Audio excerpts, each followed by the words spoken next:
ओम उमा महेश्वराय नमः। आप सभी का हमारे YouTube चैनल पर हार्दिक स्वागत है।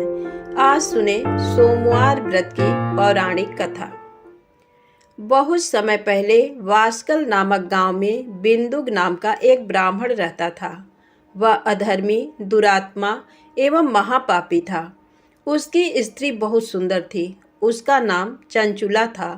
वह सदा उत्तम धर्म का पालन करती थी, परंतु बिंदु वेश्यागामी था। इस तरह कुकर्म करते हुए बहुत समय व्यतीत हो गया। उसकी स्त्री काम से पीड़ित होने पर भी स्वधर्म नाश के भय से क्लेश सहकर भी काफी समय तक धर्म भ्रष्ट नहीं हुई, परंतु आगे चलकर वह भी अपने दुराचारी पति के आचरण से प्रभावित होकर दुराचारिणी और अपने धर्म से विमुख हो गई। इस तरह दुराचार में डूबे हुए उन पति पत्नी का बहुत सा समय व्यर्थ बीत गया। वेश्यागामी, दूषित बुद्धि वाला वह दुष्ट ब्राह्मण बिंदुक समयानुसार मृत्यु को प्राप्त हो नरक में चला गया। बहुत दिनों तक नरक के दुखों को भोग कर वह मूढ़ बुद्धि पापी विंध्य पर्वत पर भयंकर पिशाच हुआ। इधर उस दुराचारी बिंदु के मर जाने पर वह चंचुला नामक स्त्री बहुत समय तक पुत्रों के साथ अपने घर में रहती रही। पति की मृत्यु के बाद वह भी अपने धर्म से गिरकर पर पुरुषों का संग करने लगी थी। सतियां विपत्ति में भी अपने धर्म का पालन करना नहीं छोड़ती। यही तो तप है। तप कठिन तो होता है, लेकिन इसका फल मीठा होता है। एक दिन दैव योग से किसी पुण्य पर्व के आने पर वह अपने भाई बंधुओं के साथ गोकर्ण क्षेत्र में गई। उसने तीर्थ के जल में स्नान किया एवं बंधुजनों के साथ यहाँ वहाँ घूमने लगी। घूमते घूमते वह एक देव मंदिर में गई। वहाँ उसने एक ब्राह्मण के मुख से भगवान शिव की परम पवित्र एवं मंगलकारी कथा सुनी। कथावाचक ब्राह्मण कह रहे थे कि जो स्त्रियां व्यभिचार करती हैं, वे मरने के बाद जब यमलोक जाती हैं, तब यमराज के दूत उन्हें तरह तरह से यंत्रणा देते हैं। वे उसके कामांगों को तप्त लौह दंडों से दागते हैं। तप्त लौह के पुरुष से उसका संसर्ग कराते हैं। ये सारे दंड इतनी वेदना देने वाले होते हैं कि जीव पुकार पुकार कर कहता है कि अब वह ऐसा नहीं करेगा, लेकिन यमदूत उसे छोड़ते नहीं। कर्मों का फल तो सभी को भोगना पड़ता है। देव, ऋषि, मनुष्य सभी इससे बंधे हुए हैं। ब्राह्मण के मुख से ये वैराग्य बढ़ाने वाली कथा सुनकर चंचुला भय से व्याकुल हो गई। कथा समाप्त होने पर सभी लोग वहां से चले गए। तब कथा बाँचने वाले ब्राह्मण देवता से चंचुला ने कहा, हे ब्राह्मण, धर्म को न जानने के कारण मेरे द्वारा बहुत बड़ा दुराचार हुआ है। स्वामी, मेरे ऊपर कृपा कर मेरा उद्धार कीजिए। आपके प्रवचन को सुनकर मुझे इस संसार से वैराग्य हो गया है। मुझ मूढ़ चित्त वाली पापिनी को धिक्कार है। मैं निंदा के योग्य हूँ।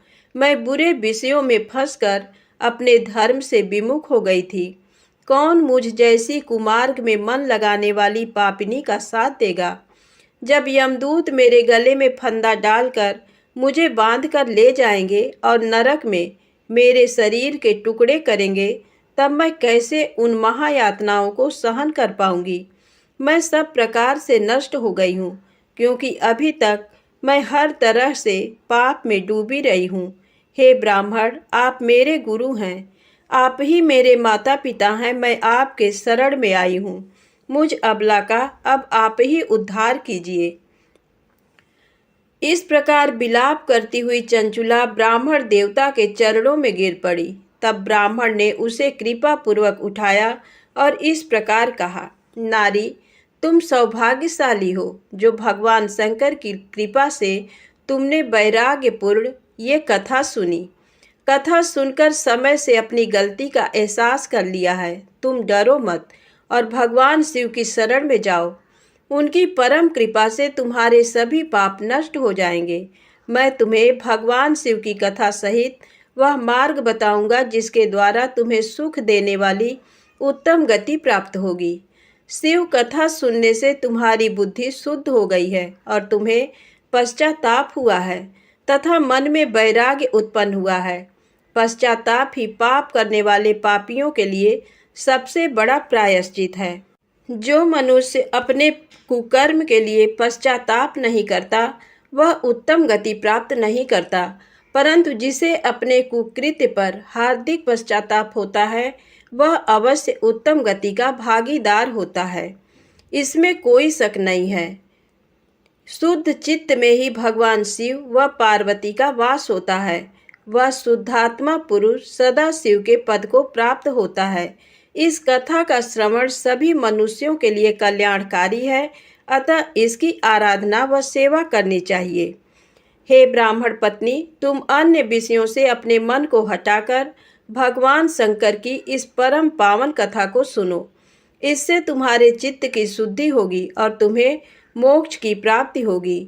जो मनुष्य निर्मल हृदय से भगवान शिव के चरणों का चिंतन करता है उसकी एक ही जन्म में मुक्ति हो जाती है। ये कहकर वे ब्राह्मण चुप हो गए। उनका हृदय करुणा से भर गया। वे ध्यान में मग्न हो गए। ब्राह्मण का ये उपदेश सुनकर चंचुला के नेत्रों में आनंद के आंसू छलक आए। वह हर्ष भरे हृदय से ब्राह्मण देवता के चरणों में गिर गई और हाथ जोड़कर बोली, मैं कृतार्थ हो गई। हे ब्राह्मण, शिव भक्तों में श्रेष्ठ स्वामीन, आप धन्य हैं। आप परमार्थदर्शी हैं और सदा परोपकार में लगे रहते हैं। साधो, मैं नरक के समुद्र में गिर रही हूँ, कृपा कर मेरा उद्धार कीजिए। जिस पौराणिक व अमृत के समान कथा की बात आपने की है उसे सुनकर ही मेरे मन में वैराग्य उत्पन्न हुआ है। उस अमृतमयी कथा को सुनने के लिए मेरे मन में बड़ी श्रद्धा हो रही है। कृपया आप मुझे उसे सुनाइए। कथा सुनने की इच्छा मन में लिए हुए चंचुला उन ब्राह्मण देवता की सेवा में वहीं रहने लगी। उस गोकर्ण नामक महाक्षेत्र में उन ब्राह्मण देवता के मुख से चंचुला भगवान शिव की भक्ति, ज्ञान और वैराग्य बढ़ाने वाली और मुक्ति देने वाली परम उत्तम कथा सुनकर कृतार्थ हुई। उसका चित्त शुद्ध हो गया। वह अपने हृदय में शिव के सगुण रूप का चिंतन करने लगी। वह सदैव शिव के सच्चिदानंदमय स्वरूप का स्मरण करती थी। तत्पश्चात अपना समय पूर्ण होने पर चंचुला ने बिना किसी कष्ट के अपना शरीर त्याग दिया। उसे लेने के लिए एक दिव्य विमान वहां पहुंचा। ये विमान शोभा साधनों से सजा था एवं शिवगणों से सुशोभित था। चंचुला विमान से शिवपुरी पहुंची। उसके सारे पाप धुल गए। वह दिव्यांगना हो गई। वह गौरांगी देवी मस्तक पर अर्धचंद्र का मुकुट व अन्य दिव्य आभूषण पहने शिवपुरी में पहुंची। वहां उसने सनातन देवता त्रिनेत्रधारी महादेव शिव को देखा। सभी देवता उनकी सेवा में भक्तिभाव से उपस्थित थे। उनकी अंग कांति करोड़ों सूर्यों के समान प्रकाशित हो रही थी। 5 मुख और हर मुख में 3 नेत्र थे। मस्तक पर अर्धचंद्राकार मुकुट शोभायमान हो रहा था। कंठ में नील चिन्ह था। उनके साथ में देवी गौरी विराजमान थी जो विद्युत पुंज के समान प्रकाशित हो रही थी। महादेव जी की कांति कपूर के समान गौर थी। उनके शरीर पर श्वेत वस्त्र थे तथा शरीर श्वेत भस्म से युक्त था। इस प्रकार भगवान शिव के परम उज्जवल रूप के दर्शन कर चंचुला बहुत प्रसन्न हुई। उसने भगवान को बारंबार प्रणाम किया और हाथ जोड़कर प्रेम, आनंद और संतोष से युक्त हो विनीत भाव से खड़ी हो गई।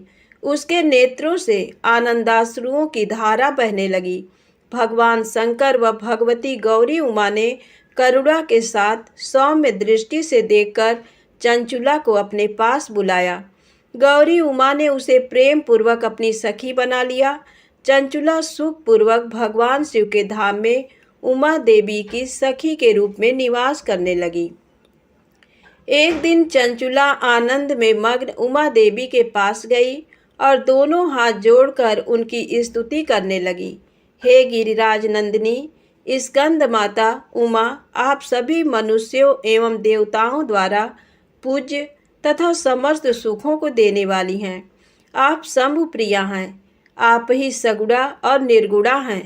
हे सच्चिदानंद स्वरूपिणी, आप ही प्रकृति की पोषक हैं। हे माता, आप ही संसार की सृष्टि, पालन और संहार करने वाली हैं। इस प्रकार सद्गति प्राप्त चंचुला देवी की स्तुति कर शांत हो गई। उसकी आंखों में प्रेम के आंसू उमड़ आए। तब शंकर प्रिया भक्त वत्सला उमा देवी ने बड़े प्रेम से चंचुला को चुप कराते हुए कहा, सखी चंचुला, मैं तुम्हारी स्तुति से प्रसन्न हूँ। बोलो, क्या वर मांगती हो? चंचुला बोली, हे गिरिराज कुमारी, मेरे पति बिंदुक इस समय कहाँ हैं? उनकी स्थिति कैसी है, मुझे बताइए और कुछ उपाय कीजिए ताकि हम फिर से मिल सकें।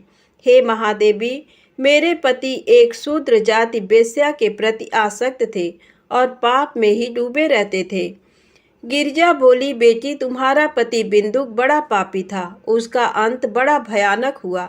वेश्या का उपभोग करने के कारण वह मूर्ख नरक में अनेक वर्षों तक अनेक प्रकार के दुख भोगकर अब शेष पाप को भोगने के लिए विंध्य पर्वत पर पिशाच की योनि में रह रहा है। वह दुष्ट वहीं वायु पीकर रहता है और सब प्रकार के कष्ट सहता है। गौरी देवी की ये बात सुनकर चंचुला अत्यंत दुखी हो गई। फिर मन को किसी तरह स्थिर करती हुई दुखी हृदय से माँ गौरी से उसने एक बार फिर पूछा, हे महादेवी, मुझ पर कृपा कीजिए और मेरे पापी पति का अब उद्धार कर दीजिए। कृपा करके मुझे वह उपाय बताइए जिससे मेरे पति को उत्तम गति प्राप्त हो सके। गौरी देवी ने कहा, यदि तुम्हारा पति भगवान शिव की पुण्यमयी उत्तम कथा सुने तो वह इस दुर्गति को पार करके उत्तम गति का भागी हो सकता है। अमृत के समान मधुर गौरी देवी का ये वचन सुनकर चंचुला ने दोनों हाथ जोड़कर मस्तक झुकाकर उन्हें बारंबार प्रणाम किया तथा प्रार्थना की कि मेरे पति को भगवान शिव की कथा सुनाने की व्यवस्था कीजिए। ब्राह्मण पत्नी चंचुला के बार बार प्रार्थना करने पर शिव प्रिया गौरी देवी ने भगवान शिव की महिमा का गान करने वाले गंधर्वराज तुम्बुरु को बुलाकर कहा, तुम्बुरो, तुम्हारी भगवान शिव में प्रीति है। तुम मेरे मन की सभी बातें जानकर मेरे कार्यों को सिद्ध करते हो। तुम मेरी इस सखी के साथ विंध्य पर जाओ, वहाँ एक महाघोर और भयंकर पिशाच रहता है। पूर्व जन्म में वह पिशाच बिंदुक नामक ब्राह्मण मेरी इस सखी चंचुला का पति था। वह वेश्यागामी हो गया था। उसने स्नान, संध्या आदि नित्य कर्म छोड़कर अपवित्र रहने लगा। क्रोध के कारण उसकी बुद्धि भ्रष्ट हो गई। दुर्जनों से उसकी मित्रता तथा सज्जनों से द्वेष बढ़ गया था।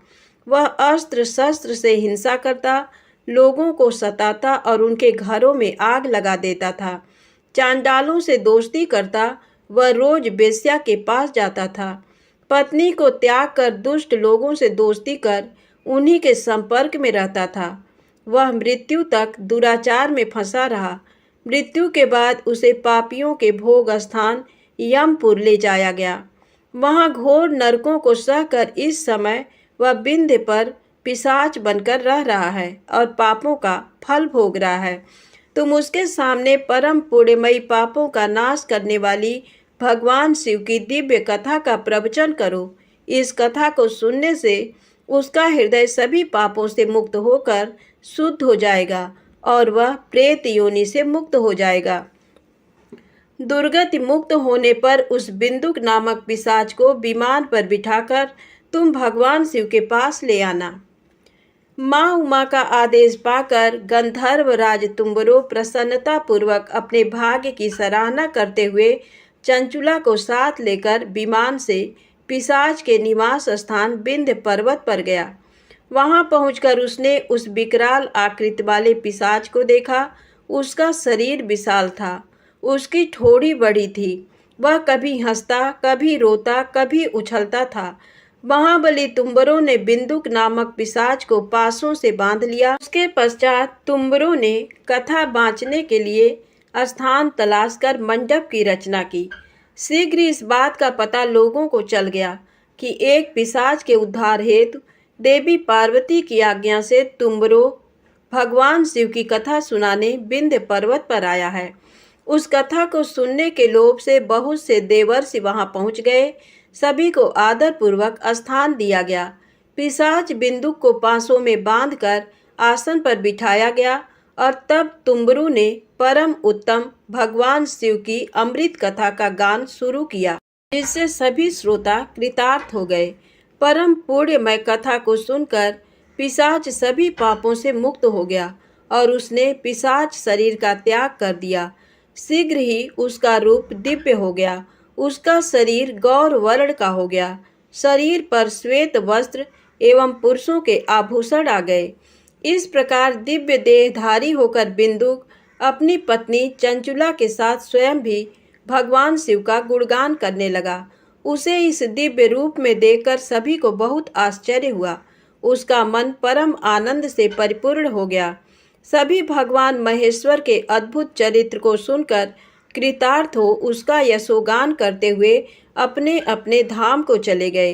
बिंदुक अपनी पत्नी चंचुला के साथ विमान में बैठकर शिवपुरी की ओर चल दिया। महेश्वर के गुणों का गान करता हुआ बिंदुक अपनी पत्नी चंचुला व तुम्बरू के साथ शीघ्र ही शिवधाम पहुंच गया। भगवान शिव व देवी पार्वती ने उसे अपना पार्षद बना लिया। दोनों पति पत्नी सुखपूर्वक भगवान महेश्वर एवं देवी गौरी के श्री चरणों में अविचल निवास पाकर धन्य हो गए। बोलो उमा महेश्वर भगवान की जय। एक समय की बात है, किसी नगर में एक साहूकार रहता था। उसके घर में धन की कोई कमी नहीं थी, लेकिन उसकी कोई संतान नहीं थी। इस कारण वह बहुत दुखी था। पुत्र प्राप्ति के लिए वह प्रत्येक सोमवार व्रत रखता था और पूरी श्रद्धा के साथ शिव मंदिर जाकर भगवान शिव और पार्वती जी की पूजा करता था। उसकी भक्ति देखकर एक दिन माँ पार्वती प्रसन्न हो गई और भगवान शिव से उस साहूकार की मनोकामना पूर्ण करने का आग्रह किया। पार्वती जी की इच्छा सुनकर भगवान शिव ने कहा कि हे पार्वती, इस संसार में हर प्राणी को उसके कर्मों का फल मिलता है और जिसके भाग्य में जो हो उसे भोगना ही पड़ता है। लेकिन पार्वती जी ने साहूकार की भक्ति का मान रखने के लिए उसकी मनोकामना पूर्ण करने की इच्छा जताई। माता पार्वती के आग्रह पर शिव जी ने साहूकार को पुत्र प्राप्ति का वरदान तो दिया, लेकिन साथ ही ये भी कहा कि उसके बालक की आयु केवल 12 वर्ष होगी। माता पार्वती और भगवान शिव की बातचीत को साहूकार सुन रहा था। उसे ना तो इस बात की खुशी थी और ना ही दुख। वह पहले की भांति शिव जी की पूजा करता रहा। कुछ समय के बाद साहूकार के घर एक पुत्र का जन्म हुआ। जब वो बालक 11 वर्ष का हुआ तो उसे पढ़ने के लिए काशी भेज दिया गया। साहूकार ने पुत्र के मामा को बुलाकर उसे बहुत सारा धन दिया और कहा कि तुम इस बालक को काशी विद्या प्राप्ति के लिए ले जाओ और मार्ग में यज्ञ कराना। जहाँ भी यज्ञ कराओ वहाँ ब्राह्मणों को भोजन कराते और दक्षिणा देते हुए जाना। दोनों मामा भांजे इसी तरह यज्ञ कराते और ब्राह्मणों को दान दक्षिणा देते काशी की ओर चल पड़े। रात में एक नगर पड़ा जहाँ नगर के राजा की कन्या का विवाह था, लेकिन जिस राजकुमार से उसका विवाह होने वाला था वह एक आंख से काना था। राजकुमार के पिता ने अपने पुत्र के काना होने की बात को छुपाने के लिए एक चाल सोची। साहूकार के पुत्र को देखकर उसके मन में एक विचार आया। उसने सोचा क्यों न इस लड़के को दूल्हा बनाकर राजकुमारी से विवाह करा दूं। विवाह के बाद इसको धन देकर विदा कर दूंगा और राजकुमारी को अपने नगर ले जाऊंगा। लड़के को दूल्हे के वस्त्र पहनाकर राजकुमारी से विवाह कर दिया गया। लेकिन साहूकार का पुत्र ईमानदार था। उसे ये बात न्याय संगत नहीं लगी। उसने अवसर पाकर राजकुमारी के चुन्नी के पल्ले पर लिखा कि तुम्हारा विवाह तो मेरे साथ हुआ है, लेकिन जिस राजकुमार के संग तुम्हें भेजा जाएगा वह एक आंख से काना है। मैं तो काशी पढ़ने जा रहा हूँ। जब राजकुमारी ने चुन्नी पर लिखी बातें पढ़ी तो उसने अपने माता पिता को ये बात बताई। राजा ने अपनी पुत्री को विदा नहीं किया, जिससे बारात वापस चली गई। दूसरी ओर साहूकार का लड़का और उसका मामा काशी पहुंचे और वहां जाकर उन्होंने यज्ञ किया। जिस दिन लड़के की आयु 12 साल की हुई उसी दिन यज्ञ रखा गया। लड़के ने अपने मामा से कहा कि मेरी तबीयत कुछ ठीक नहीं है। मामा ने कहा कि तुम अंदर जाकर सो जाओ।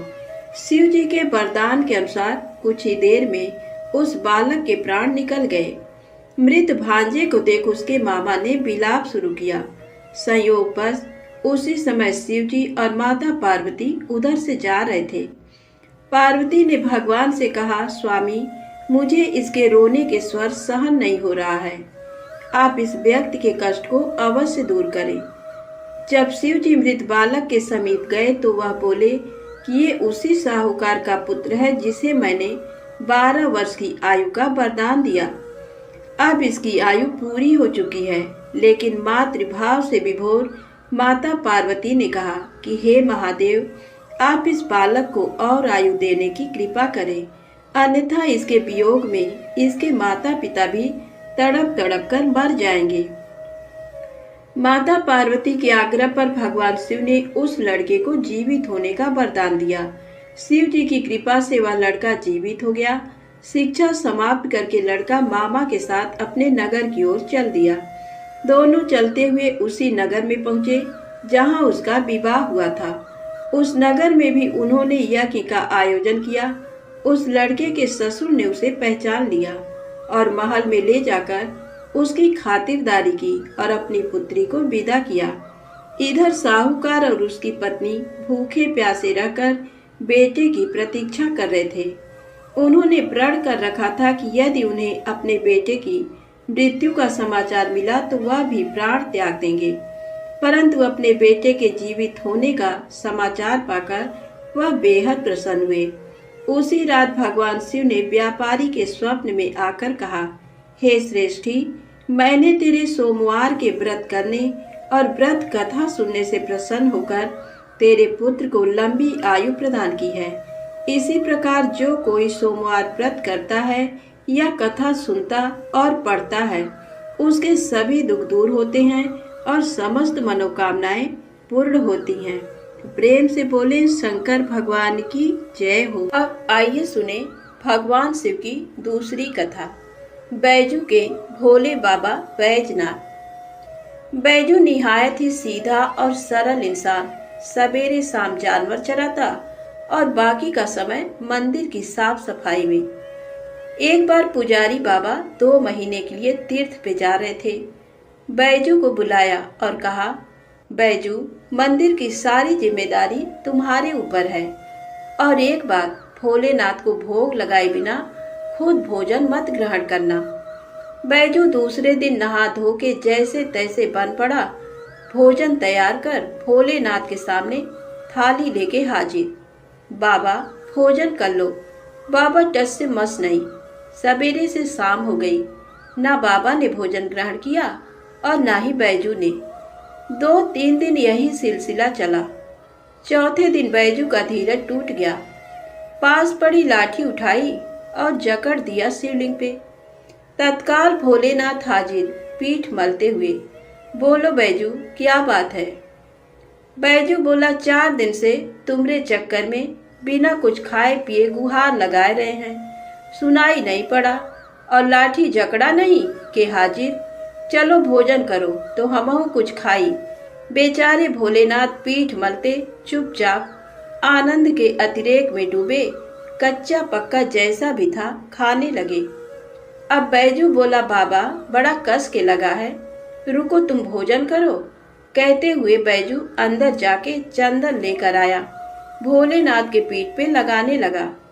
भोजन के बाद भोलेनाथ चलने लगे तो बैजू बोला, कल शाम से आ जाइयो, ठीक है ना? बाबा ने कहा, हाँ हाँ बैजू, कल टाइम से आ जाएंगे। अगले दिन भोलेनाथ माता पार्वती के साथ विराजमान। बैजू बोला, बाबा ये कौन है आपके साथ? तब बाबा ने कहा, तुम्हारी अम्मा है, माता अन्नपूर्णा। बैजू ने कहा, आओ आओ अम्मा। तुरंत बेचारा भाग के दरी ले आया, बिछाया, अंदर से 2 थाली में भोजन लेके हाजिर। बाबा ने पूछा, बैजू तुम्हारे लिए भोजन बचा है ना? बैजू क्या बताता, बोला, हाँ बाबा, चिंता ना करो, बहुत है। आनंद में डूबे अश्रुपूरित नेत्रों से भोजन खत्म किया। तीसरे दिन फिर माता पार्वती के साथ विराजमान, वो भी समय से पहले। बैजू हकबकाया, बाबा आज इतनी जल्दी? माता पार्वती मुस्कुराई, बोली बैजू आज खाना मैं बनाऊंगी। लाख मना करने के बावजूद बैजू की एक ना चली। माता पार्वती ने भोजन तैयार किया और 3 थाली में सजा के ले आई। भोजन शुरू। बैजू ने तो जिंदगी में ऐसा स्वादिष्ट भोजन किया न था, लेकिन भगवान शिव वही भाव व प्रेम के भूखे भोलेनाथ ने पार्वती मैया से कहा, शिवा। माता ने कहा, हाँ स्वामी, आज भोजन में आनंद नहीं आ रहा है। माता की आंखों से आंसू निकल रहे थे। सच स्वामी, ना वो स्वाद है ना वो रस। धन्य है माता अन्नपूर्णा, जिनके नाम मात्र से भोजन में मिठास बढ़ जाए। उनको खुद का बनाया भोजन बेस्वाद लग रहा था। 2 महीनों का भोग सामग्री और कहाँ 3 आदमी का भोजन। बेचारे बैजू को अपने जानवर तक बेच देने पड़े। किन्हीं कारणवश पुजारी बाबा बजाय 2 महीनों के 1 महीने के अंदर ही तीर्थ से वापस आ गए। पुजारी बाबा ने बैजू को बुलाया और कहा, बैजू भोलेनाथ को समय से भोग लगाता था ना? बैजू ने कहा, हाँ पुजारी बाबा, पर बाबा तुम तो कहत रहे हो कि वो अकेले आएंगे, पर वो तो माता अन्नपूर्णा के साथे आवत रहे और दोनों जने कस के भोजनों करत रहे। हमका आपन जानवर तक बेचे के पड़ा। पुजारी बाबा अपलक बैजू को निहार रहे थे। जानते थे कि ये झूठ बोल नहीं सकता, तो क्या भोलेनाथ माता पार्वती के साथ आते थे? तब बाबा ने कहा, बैजू आज तुम फिर भोग लगाओ, देखें कौन कौन आता है। बैजू बेचारा समय से भोजन लेके हाजिर। बुलाना शुरू। काहे को भोलेनाथ आए? बुलाते बुलाते थक गया, पर ना भोलेनाथ को आना था ना वो आए। बाबा बाबा लाठी ना उठाऊंगा, चाहे तुम आओ या ना आओ, लाठी ना उठाऊंगा बाबा, लाठी ना उठाऊंगा। बस शिवलिंग पकड़ के रोए जा रहा था और यही बोल रहा था, बाबा लाठी ना उठाऊंगा। तभी अचानक आवाज आई, बैजू आंखें खोलो बैजू, हम आ गए, आंखें खोलो बैजू। सामने ही माता पार्वती और भोलेनाथ विराजमान थे। लिपट गया चरणों में। माँ बाबा, जो आज तुम न आते तो जान दे देता मैं अपनी। भोलेनाथ ने बैजू को हृदय से लगाया। बोले, बैजू बेमोल विज्ञा तेरे हाथों में। सुन, आज से मुझसे पहले लोग तेरा नाम लेंगे, फिर मेरा। आगे बैजू, पीछे नाथ बैजनाथ। तो प्रेम से बोले, बाबा बैजनाथ जी की जय हो। भगवान शिव माता पार्वती की तीसरी कहानी। एक बार माता पार्वती ने भगवान शिव से कहा कि प्रभु, मैंने पृथ्वी पर देखा है कि जो व्यक्ति पहले से ही अपने प्रारब्ध से दुखी है, आप उसे और ज्यादा दुख प्रदान करते हैं, और जो सुख में है आप उसे दुख नहीं देते हैं। भगवान ने इस बात को समझाने के लिए माता पार्वती को धरती पर चलने के लिए कहा और दोनों ने इंसानी रूप में पति पत्नी का रूप लिया और एक गांव के पास डेरा जमाया। शाम के समय भगवान ने माता पार्वती से कहा कि हम मनुष्य रूप में यहाँ आए हैं, इसलिए यहाँ के नियमों का पालन करते हुए हमें यहाँ भोजन करना होगा। इसलिए मैं भोजन की सामग्री की व्यवस्था करता हूँ, तब तक तुम भोजन बनाओ। जब भगवान के जाते ही माता पार्वती रसोई में चूल्हे को बनाने के लिए बाहर से ईंटें लेने गई और गांव में कुछ जर्जर हो चुके मकानों से ईंटें लाकर चूल्हा तैयार कर दिया। चूल्हा तैयार होते ही भगवान वहां पर बिना कुछ लाए ही प्रकट हो गए। माता पार्वती ने उनसे कहा, आप तो कुछ लेकर नहीं आए, भोजन कैसे बनेगा? भगवान बोले, पार्वती अब तुम्हें इसकी जरूरत नहीं पड़ेगी। भगवान ने माता पार्वती से पूछा कि तुम चूल्हा बनाने के लिए इन ईंटों को कहाँ से लेकर आई? तो माता पार्वती ने कहा, प्रभु इस गांव में बहुत से ऐसे घर भी हैं जिनका रखरखाव सही ढंग से नहीं हो रहा है। उनकी जर्जर हो चुकी दीवारों से मैं ईंटें निकाल कर ले आई। भगवान ने फिर कहा, जो घर पहले से खराब थे तुमने उन्हें और खराब कर दिया। तुम ईंटें उन सही घरों की दीवार से भी तो ला सकती थी। तब माता पार्वती बोली, प्रभु, उन घरों में रहने वाले लोगों ने उनका रखरखाव बहुत सही तरीके से किया है और वो घर सुंदर भी लग रहे हैं। ऐसे में उनकी सुंदरता को बिगाड़ना उचित नहीं होता। भगवान बोले, पार्वती, यही तुम्हारे द्वारा पूछे गए प्रश्न का उत्तर है। जिन लोगों ने अपने घर का रखरखाव अच्छी तरह से किया है, यानी सही कर्मों से अपने जीवन को सुंदर बना रखा है, उन लोगों को दुख कैसे हो सकता है। मनुष्य के जीवन में जो भी सुखी है वो अपने कर्मों के द्वारा सुखी है और जो दुखी है वो अपने कर्मों के द्वारा दुखी है। इसलिए हर एक मनुष्य को अपने जीवन में ऐसे ही कर्म करने चाहिए कि जिससे इतनी मजबूत व खूबसूरत इमारत खड़ी हो जाए, कभी भी कोई भी उसकी एक ईंट भी निकालने ना पाए। प्रेम से बोले शंकर भगवान की जय हो। आइए सुने गणेश जी की कहानी। एक गांव था जिसमें एक सेठ जी अपने परिवार के साथ रहते थे। सेठ जी का गांव के पास के ही शहर में बड़ा व्यापार था। सेठ जी गणेश जी की पूजा श्रद्धा एवं विश्वास से करते थे, जिससे सेठ जी के घर में अन्न धन के भंडार सदैव ही भरे रहते थे। उनके जीवन में किसी भी प्रकार की कोई कमी नहीं थी। नित्य प्रतिदिन नियम अनुसार रोज वो नदी पर नहाने जाते और आकर गणेश जी की पूजा करते, उन्हें भोग लगाते, फिर स्वयं भोजन करते थे। ये बात सेठानी जी को अच्छी नहीं लगती थी।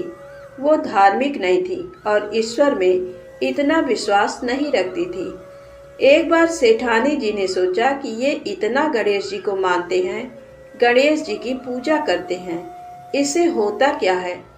आज तो देखती हूँ वो कैसे गणेश जी की पूजा करते हैं। अगले दिन जब सेठ जी नदी पर नहाने जाते हैं तो सेठानी जी गणेश जी की मूर्ति को उठाकर मूर्ति को कपड़े से ढककर बगीचे में जमीन में दबा देती हैं। जब सेठ जी नदी पर से नहाकर घर आते हैं और देखते हैं कि गणेश जी की मूर्ति तो मंदिर में नहीं है, तो वो सेठानी से पूछते हैं, गणेश जी की मूर्ति मंदिर में नहीं है, कहाँ गई। तो सेठानी जी बोलती है, मुझे नहीं मालूम, मूर्ति को घर में बहुत ढूंढते हैं। उस दिन क्योंकि वो गणेश जी को भोग नहीं लगा पाए थे, इसके लिए सेठ जी ने अन्न जल का भी त्याग कर दिया और गणेश जी से प्रार्थना करने लगे कि हे प्रभु, लगता है आप मुझसे रुष्ट हो गए हो और कहीं चले गए हो। आप अपनी कृपा दृष्टि मुझ पर बरसाइए, प्रभु मुझे दर्शन दीजिए। सेठ जी ने मन ही मन सोचा कि अब से जब तक आप मुझे मिल नहीं जाते, मुझे दर्शन नहीं दे देते, तब तक मैं अन्न जल का त्याग करता हूँ। वो दिन पूरा निकल गया। रात्रि में सेठ जी की भक्ति से प्रसन्न होकर गणेश जी भगवान ने स्वप्न में भगवान एक छोटे से चूहे के साथ खेल रहे होते हैं और चूहे को खाने को लड्डू देते हैं। चूहा लड्डू लेकर बगीचे में जाता है और जमीन को खोदता है और लड्डू वहीं डाल देता है। अचानक सेठ जी की नींद खुल जाती है। सेठ जी बगीचे में जाते हैं और वहीं खोदते हैं जहां उन्होंने सपने में देखा था, और वहीं से उनको थोड़ी सी जमीन खोदने पर कपड़े में लिपटे हुए गणेश जी की मूर्ति मिलती है। सेठ जी गणेश जी की मूर्ति की पूजा करके उनको यथास्थान स्थापित करते हैं और सेठानी के पूछने पर सारा वृत्तांत उन्हें सच सच बताते हैं। बात को जानकर सेठानी जी को आश्चर्य होता है और सेठानी जी मन ही मन श्रद्धा एवं विश्वास से गणेश जी भगवान की भक्त बन जाती हैं और सेठ जी से कहती हैं कि मुझसे बड़ा भारी अपराध हो गया है। अब हम दोनों पति पत्नी प्रेम सहित गणेश जी भगवान की आराधना करेंगे एवं उनकी पूजा में कभी कोई कमी नहीं आने देंगे।